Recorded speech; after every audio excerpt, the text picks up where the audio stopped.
El-Chapo, the myth, the monster, and the mirror of ADX Florence. Hello everyone, and welcome back to our channel.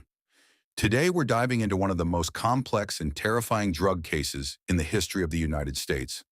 This is a story of tunnels, betrayal, and a soundproof room where no one could hear you scream. This is 764 Days of Darkness, the trial of the century. In the jagged, mist-covered peaks of the Sierra Madre, they say Joaquín El-Chapo Guzmán was more a ghost than a man. For 30 years, he wasn't just a drug lord, he was a myth. He was the man who escaped two maximum security prisons, once through a mile-long tunnel on a ventilated motorcycle, and once in a laundry cart. He was the man who could buy any guard, corrupt any official, and silence any witness. But before we continue this descent into the underworld, please like, subscribe, and share this story.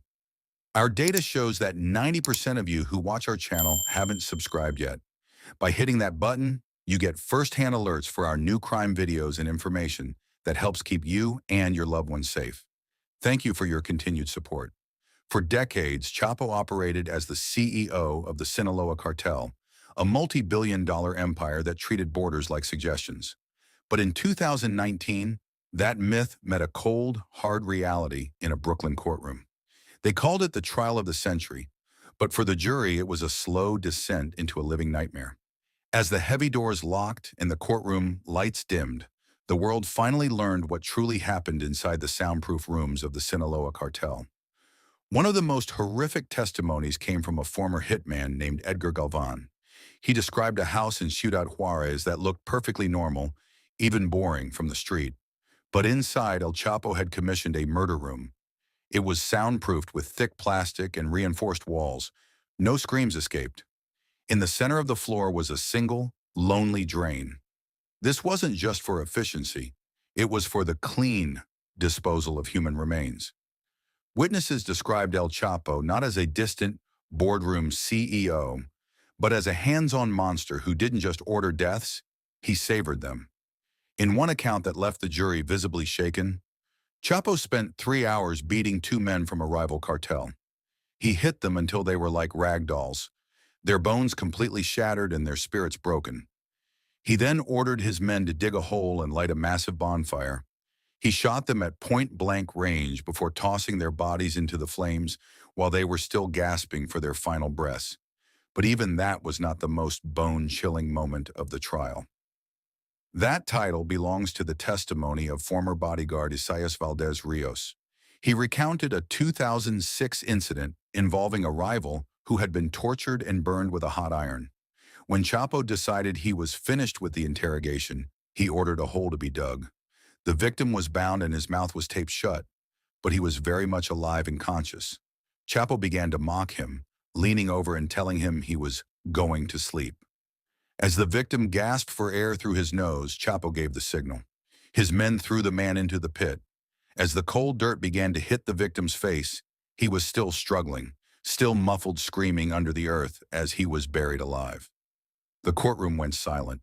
Even the most hardened journalists in the room felt the air leave their lungs.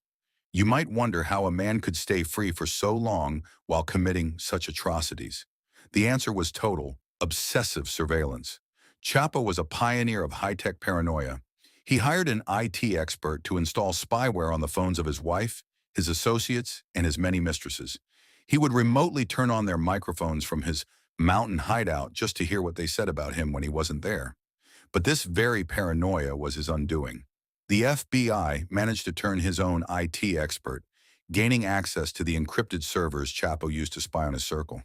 For the first time, the feds weren't just guessing. They were listening. They heard negotiations for 20-ton shipments.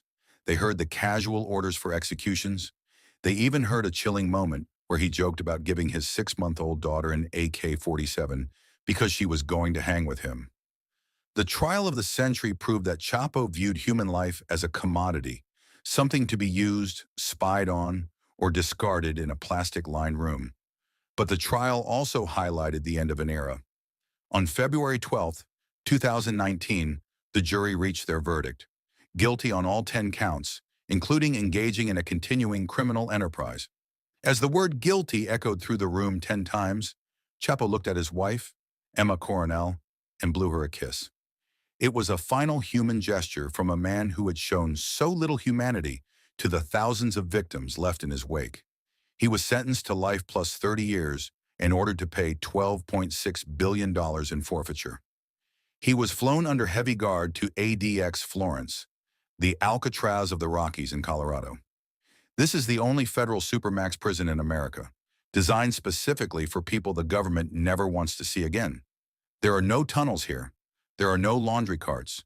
The walls are made of reinforced poured concrete, and the furniture, the bed, the desk, the stool, is all part of the concrete structure itself.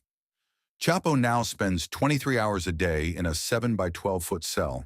He has no contact with other inmates. His only view of the outside world is a 4-inch wide slit in the ceiling.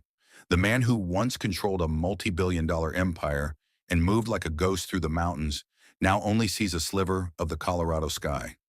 The myth of El-Chapo is dead. He thought he was untouchable, protected by the mountains and the blood he spilled.